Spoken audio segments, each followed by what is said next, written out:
Hello everyone, welcome to the biology class. There's a little announcement for today that on every Wednesday and Thursday I will be uploading one lecture on plant physiology.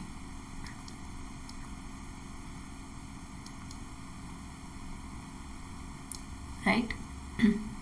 Every week, Wednesday and Thursday, I'll be uploading one lecture on plant physiology, which will directly be covering the course of CSI NET.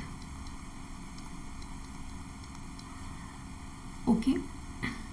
So, in the CSI NET syllabus, in the module System Physiology Plant, we have a point D where there is given a topic which is called plant hormones.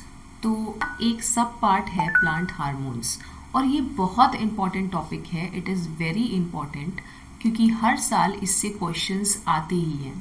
Right कभी signalling mechanism से question आ जाएगा, कभी physiological effect क्या है इससे question आ जाएगा, कभी biosynthetic precursor पूछ लेगा. अब देखिए CSI नेट का जो सिलेबस है वो बहुत ही क्लेवरली डिज़ाइन किया गया है और बहुत अच्छे से डिज़ाइन किया गया है ताकि आपको एक एक चीज़ समझ में आए. तो उसके सिलेबस के अकॉर्डिंग ही हम चलेंगे. कोई भी प्लांट हार्मोन आप कवर करें, बहुत सारे टाइप्स के प्लांट हार्मोन हैं, एटलीस्ट 9-10 टाइप्स के प्लांट हार्मोन्स आपके प्लांट्स में पाए जाते हैं. तो उन हार्मोन में आपको पहले देखना है कि उसका बायोसिंथेसिस कैसे हो रहा है, कि वो प्लांट हार्मोन कैसे बन रहा है, किस चीज़ से वो बन रहा है, उसका प्रीकर्सर क्या है. देन वो प्लांट बॉडी में कहाँ पे स्टोर्ड है, कहाँ पे उसका लोकेशन है, कहाँ वो लोकलाइज्ड है. Then how it is transported from one cell to another cells. एक पार्ट प्लांट में जैसे कोई भी हार्मोन मान लीजिए शूट में ऑरिजिनेट हुआ है, वहाँ पे उसका बायोसिंथेसिस हुआ, तो वो रूट तक कैसे पहुँच पा रहा है, या अगर रूट में कोई चीज़ बन रही है तो वो शूट तक कैसे ट्रांसपोर्ट की जा रही है. तो देन आप ये पढ़ेंगे. देन इसके ट्रांसपोर्टेशन के बाद क्या केमिकल एक्टिविटीज़ में ये रोल प्ले कर रहा है और उसकी वजह से क्या फिजियोलॉजिकल इफेक्ट्स आपको देखने को मिल रहे हैं. राइट क्या फिजियोलॉजिकल इफेक्ट्स प्लांट की ग्रोथ और डेवलपमेंट पे पड़ रही है. इम्पॉर्टेंट कि इसका मैकेनिज्म ऑफ एक्शन क्या है, यानी कि किस तरह से ये काम करता है. Right what is the signalling pathway. तो मैकेनिज्म ऑफ एक्शन में आपको पढ़ना पड़ेगा what is the signalling pathway of this enzyme. Right एक एक चीज़ हम डिटेल में कवर करेंगे, एक एक हार्मोन को लेके चलेंगे, डिपेंडिंग अपॉन द रिलेवेंस इस यूनिट को टारगेट कर सकते हैं. सो चलिए स्टार्ट करते हैं. What are plant hormones. अब हम प्लांट हार्मोन्स को शुरू करने जा रहे हैं तो हमें पता होना चाहिए कि प्लांट हार्मोन्स क्या हैं. तो ये कुछ पॉइंट्स हैं जो आपको अपने माइंड में हमेशा रखने हैं. That plant hormones are known as plant growth regulators. Right plant growth regulators का मतलब क्या है. आपने एनिमल हार्मोन्स के बारे में आपको ज़्यादा नॉलेज रहता है क्योंकि it is very common.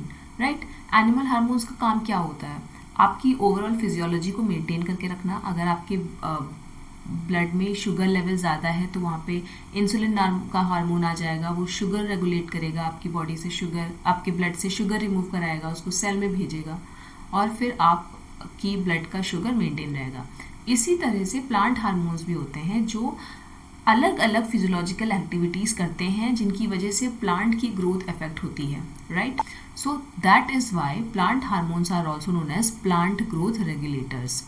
Right okay the next point is that these are very small organic compounds which are synthesized by specific plant cells or tissue. Right these are synthesized by specific plant cell or tissue. So एक चीज़ और याद रखनी है कि इनका जो structure होता है that is very small. They are of very small biochemical nature, very small biochemical structure, or organic compounds which are produced by the plant itself, and these are synthesized by specific cell or a tissue. Right कुछ particular sales होते हैं. ऐसा नहीं कि पूरी body में hormone बन रहा है, लाइक लीफ में भी बन रहा है, स्टेम में भी बन रहा है, रूट्स में भी, ऐसा नहीं होता है.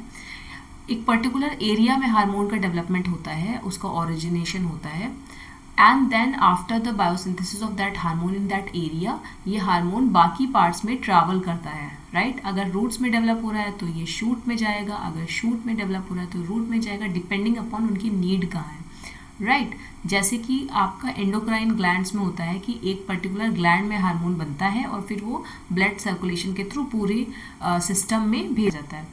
सो सेम उसी तरह का केस यहाँ पे भी है, बट डिफरेंस यहाँ पे ये है कि प्लांट हार्मोन्स बहुत ज़्यादा लोकलाइज्ड वे में नहीं डेवलप होते हैं।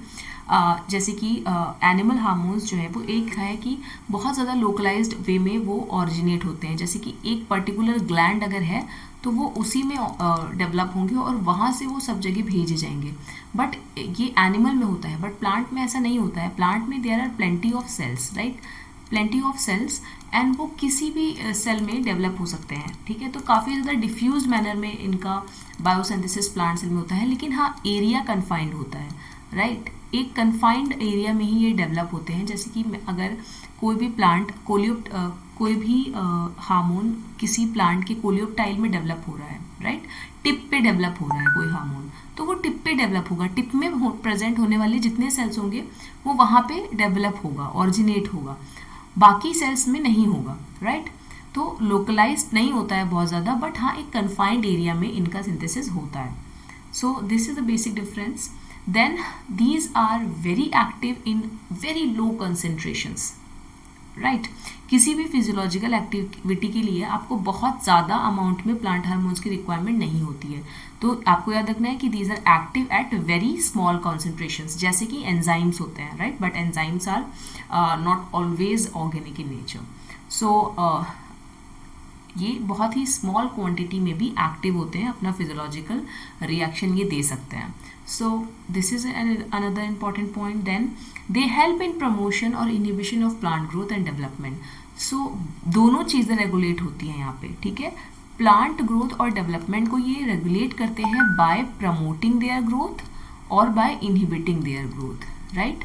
या तो ये प्लांट की ग्रोथ को प्रमोट कर सकते हैं या फिर ये उनकी ग्रोथ को इनहिबिट कर सकते हैं। अब जैसे कि ये क्यों होता है, ये क्यों लिखा हुआ है यहाँ पे, मान लीजिए किसी प्लांट में सीड जर्मिनेशन की प्रोसेस चल रही है, राइट। मान लीजिए किसी प्लांट में सीड जर्मिनेशन की प्रोसेस चल रही है, तो for germination what we have to do, germination में क्या होता है कि डेवलपमेंट होता है प्लांट बॉडी का, ठीक है, मॉर्फोलॉजी पूरी चेंज हो रही होती है। आप एक सीड से आप शूट्स बना रहे होते हैं और आप रूट भी बना रहे होते हैं। सो जर्मिनेशन के टाइम में आपको एक्टिव सेल डिवीजन चाहिए होता है, और अगर आपको एक्टिव सेल डिवीजन चाहिए तो आप क्या करेंगे, ग्रोथ प्रमोट करवाएंगे ना। सो सीड जर्मिनेशन एक ऐसा एग्जाम्पल है जहाँ पे ग्रोथ का प्रमोशन हो रहा होता है, राइट। पर अगर कोई स्ट्रेस कंडीशन है, राइट, अगर कोई स्ट्रेस कंडीशन है या फिर एजिंग की कंडीशन है, राइट, तो उस कंडीशन में क्या हो रहा है, स्ट्रेस है, बाहर पानी नहीं है, तो क्या होगा, ऐसे हार्मोन्स रिलीज किए जाएंगे जो कि डेवलपमेंट रोके, राइट। अगर आपके पास रिसोर्सेज अवेलेबल नहीं है तो क्या होगा, तब भी क्या वैसे ही नॉर्मल ग्रोथ पॉसिबल हो पाएगी, ऐसा नहीं हो पाएगा, क्योंकि आपके पास लिमिटिंग रिसोर्सेज है, जैसे कि वाटर अवेलेबिलिटी कम है या कोई न्यूट्रिएंट नहीं है। उस केसेस में स्ट्रेस कंडीशन होगी, और स्ट्रेस कंडीशन में क्या होगा कि ग्रोथ को रोका जाएगा। एजिंग की प्रोसेस में क्या होता है कि आप एक पर्टिकुलर पीरियड ऑफ टाइम के बाद सेल्स में जो सेल्स का जो डिवीजन पावर है वो खत्म होने लगता है। At that in that case also certain types of hormones come into the play, and they inhibit the plant growth. So this is an example कि हार्मोन्स का मतलब सिर्फ यही नहीं है कि वो प्लांट की ग्रोथ को बढ़ाएंगे, वो प्लांट की ग्रोथ को घटा भी सकते हैं। rather plant growth regulators not promoters, right? Regulators में दोनों चीजें आ गई, they can also promote and they can also promote and they can also inhibit the plant growth. So ये हो गया plant hormones होते क्या है। Now how these hormones are classified? There are certain types of hormone, और इनमें से most common hormones यहाँ पे इस लिस्ट में दे रखे हैं, जानते हैं। So auxin, cytokinin, gibberellin, abscisic acid, ethylene के कुछ बेसिक फिजियोलॉजिकल रोल्स आपने 10th 12th बीएससी में कवर किए होंगे। जैसे ऑक्सिन एंड साइटोकाइनिन, यहाँ पे ये पॉइंट मेंशन है कि ये बहुत ज़्यादा एसेंशियल होते हैं किसी भी एम्ब्रियो की वाइबिलिटी के लिए। एम्ब्रियो को डेवलप करवाना होता है कंप्लीट प्लांट में, और उसके लिए एक्टिव सेल डिवीजन चाहिए होता है, अभी मैंने बताया। तो for that reason cytokinin as we know cell division में बहुत हेल्प करता है, और ऑक्सिन सेल इलोंगेशन में रोल प्ले करता है, डिविजन्स में भी रोल प्ले करता है. So these two are really essential for the viability of embryo. Similarly, जो an abscisic acid is a stress hormone. Abscisic acid stress hormone है. Gibberellin का एक बहुत बड़ा रोल है सीड जर्मिनेशन में. सो जिबरेलिन का रोल आपने सीड जर्मिनेशन में पढ़ा होगा.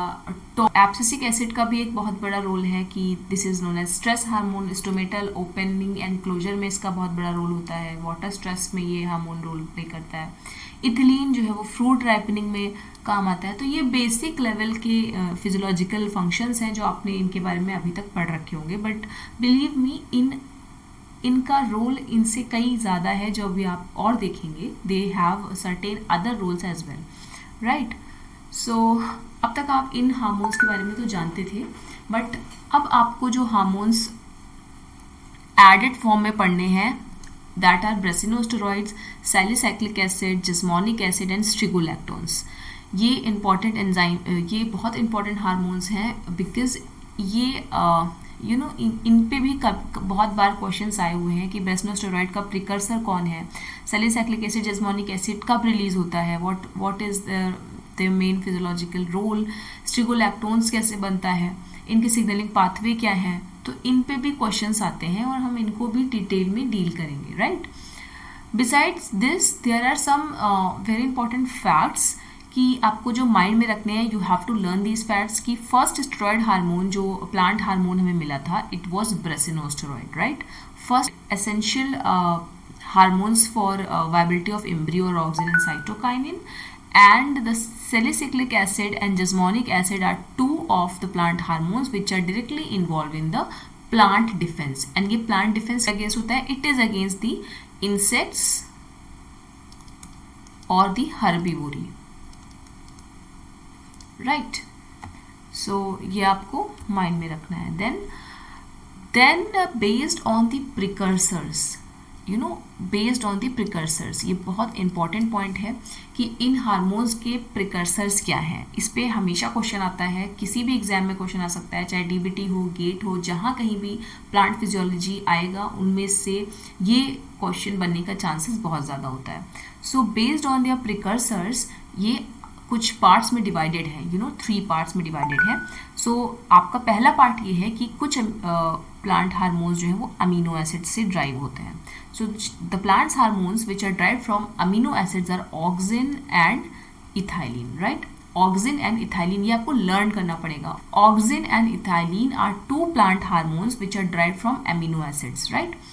And auxin is derived from tryptophan and ethylene is derived from methionine. So what is the precursor of auxin? If this comes in a question, the answer will be tryptophan. What is the precursor of ethylene? The answer will be methionine. So you have to remember these things very, very, very surely that this question should not get wrong at any cost. Okay, please learn this. अभी से आप learn करते रहेंगे तो आपके लिए चीज़ें बहुत आसान हो जाएंगी till the exam comes. Now there are certain plant hormones which are derived from lipids.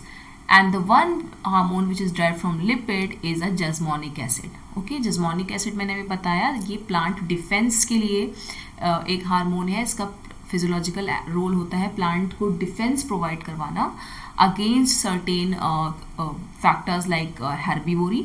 So jasmonic acid जो है वो लिपिड ड्राइव्ड हार्मोन है. एंड कौन सा लिपिड? तो alpha linolenic acid, right. It is a poly unsaturated fatty acid, ठीक है. Poly unsaturated fatty acid होता है ये अल्फा लिनोलेनिक एसिड. ये है कि majority of the hormones are derived from the isoprene pathway. और ये आइसोप्रीन पाथवे क्या होता है? आइसोप्रीन पाथवे में you will have the biosynthesis of a isoprene unit, ठीक है. एक 5 कार्बन की यूनिट होती है. It is a 5 carbon compound, right, जिसको हम कहते हैं आइसोप्रीन यूनिट, ठीक है. ये आपको अभी इसको लर्न करना है कि एक 5 कार्बन का कंपाउंड होता है जिसको आप आइसोप्रीन यूनिट कहते हैं. And it is a secondary metabolite, right. It is a secondary metabolite. अब ये सेकेंडरी मेटाबोलाइट्स में हम पूरा कवर करेंगे कि आइसोप्रीन वे रन करता है, कैसे ये यूनिट्स बिल्ड होती हैं और कौन कौन से अलग अलग तरीके से कंपाउंड्स इससे बनते हैं, राइट.